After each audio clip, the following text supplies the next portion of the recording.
Let's get Gary Boyson from Rand Swiss, his thoughts on what's been happening.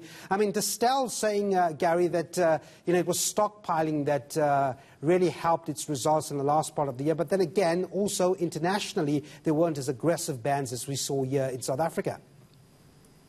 No, you're absolutely right. So South Africa did still have an impact, of course, but potentially the types of products that Distel sells, the Klipdrift, the Amarula, maybe a little bit more prone to stockpiling. But no, you're absolutely right. Looking at the international businesses, really the African businesses did exceptionally well. Mozambique was a standout territory for them with serious revenue growth, up almost a third.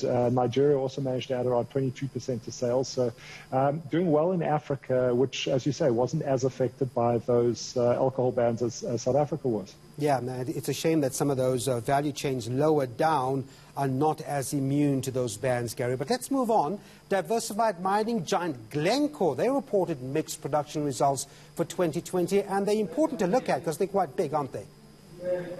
No, absolutely. So Glencore is a massive international diversified miner, and if you ever look at it, so the zinc, gold, and silver production actually increased, while the copper, coal, and ferrochrome decreased, and that really has to do with where these operations are situated and how stringent the lockdowns and the shelter-in-place orders were. So we can see coal, for example, the production of coal fell around 24%, but that was largely because of its operations in Colombia and South Africa. We also saw Australia actually cutting back on some coal supply, not really related to the coronavirus, more just market-based reductions. Overall, it really was coal and ferrochrome that bore the brunt of the COVID disruption, but overall, not a bad set of results from the miner.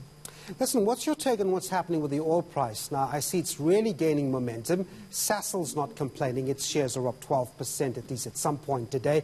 Is it just the oil price for Sasol, number one? Number two, what's the deal with where the oil price is going?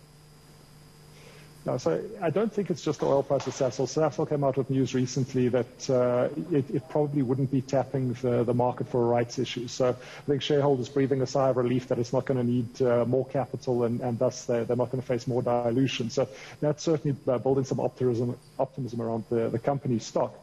Looking at the oil markets in general, obviously we've got these supply cuts from the OPEC Plus members.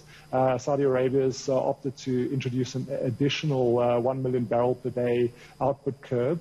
And if we look at the January numbers, it does look like OPEC Plus is maintaining these curbs. So quite often we look at Russia, because Russia is often one of the countries that will agree to a cut, but then actually produce more oil than it's allowed. They were allowed to have a 125,000 barrel per day increase. And it looks like they came in at about 120,000 barrels per day in January. So it looks like Russia is almost behaving themselves, and that's just, I think, bringing a little bit of optimism around the price.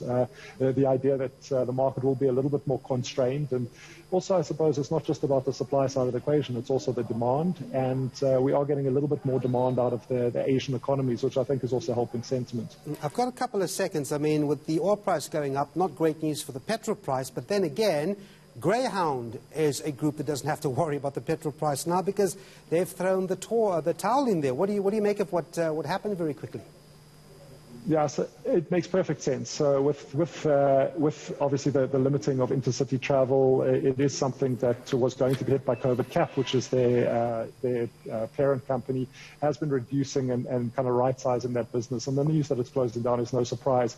The one thing I will say is that this is not something to be mourned. When we go through a difficult patch like this, the weaker companies tend to close down, but it just makes space for more exciting businesses to replace them. So it's the same as thinking about music and clicks, music obviously being shut down as well. Now that, yes, we might mourn the loss of Musica, but it just heralds in an era of streaming songs and a different way of consuming music content. So I wouldn't be too upset about Cap and at least Greyhound, but it's certainly not going to impact Cap too significantly. It's just, as you say, an end of an era. All right. Thanks very much indeed. Gary Boyson talking to us. He's from Rand Swiss. With that, let's